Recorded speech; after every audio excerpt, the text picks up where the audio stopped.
በዚህ ሰዓት ሰበር የተባለ መረጃ ተሰምቷል። ተጽዕኖ ፈጣሪው ቲክቶከር አዶናይ በዛሬው ዕለት አመሻሽ ላይ በፌዴራል ፖሊስ እንግዲህ ለጥያቄ ትፈለጋለህ በሚልም በቁጥጥር ስር መዋሉ ፋስት መረጃና እንዲሁም ደግሞ ጉርሻ ፔጅ ዘግበዋል። በ2018 የኢትዮጵያ ዓመቱ የቲክቶክ አዋርድ በአራት ዋንጫዎች በማሸነፍና እንዲሁም ደግሞ የመኪና ልዩ ተሸላሚ በመሆን የሚታወቀው ወጣቱ ተጽዕኖ ፈጣሪ ቲክቶከር አዶናይ እንግዲህ ዛሬ አመሻሽ ላይ በፌዴራል ፖሊስ ለጥያቄ እንግዲህ ትፈለጋለህ በማለት በማረፊያ ቤት እንዲቆይ መደረጉም ተገልጿል። በዚህ ሰዓት ሰበር መረጃ ተሰምቷል። ቲክቶከሩ አዶናይ እና ጃኒ በፌዴራል ፖሊስ ቁጥጥር ስር መዋላቸው ተሰምቷል።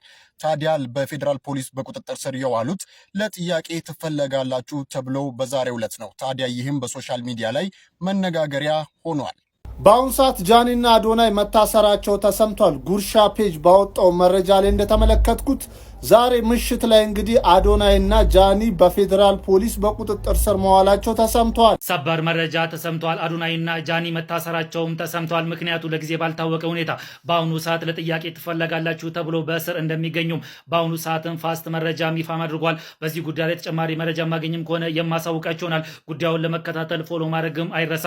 መልካም ምሽት፣ መልካም አዳር። ፌዴራል ፖሊስን ማመስገን ይጠበቅብናል። ሰሞኑን እነዚህ ምድር ጠበበችን የሚሉ የማይያዙ የማይከሰሱ የመሰላቸው የተለያዩ አካላት ላይ በመጣበቅ ሀገርን ሲመጠምጡ የነበሩ አካላትን እየያዘ እያስገባልን። እንግዲህ ሀገራችን ላይ መረጃ ማሰባሰብ ወደ ማስረጃ መቀየር በጣም አስቸጋሪ ነው።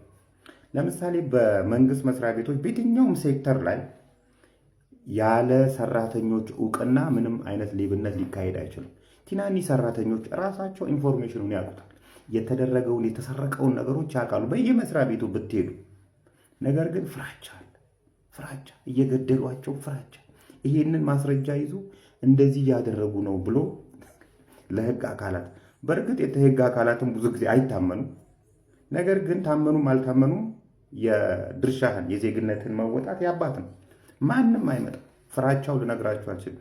በግል ሴክተሩ ተበልተው ብራቸውን ተበልተው እባካችሁ ኑና መስክሩ እንኳን ሲባሉ ምስክሩን ተውት፣ የተበሉትን ማስረጃችሁን አንጡና ስጡን ሲባሉ እንኳን ፍቃደኞች አይደሉም።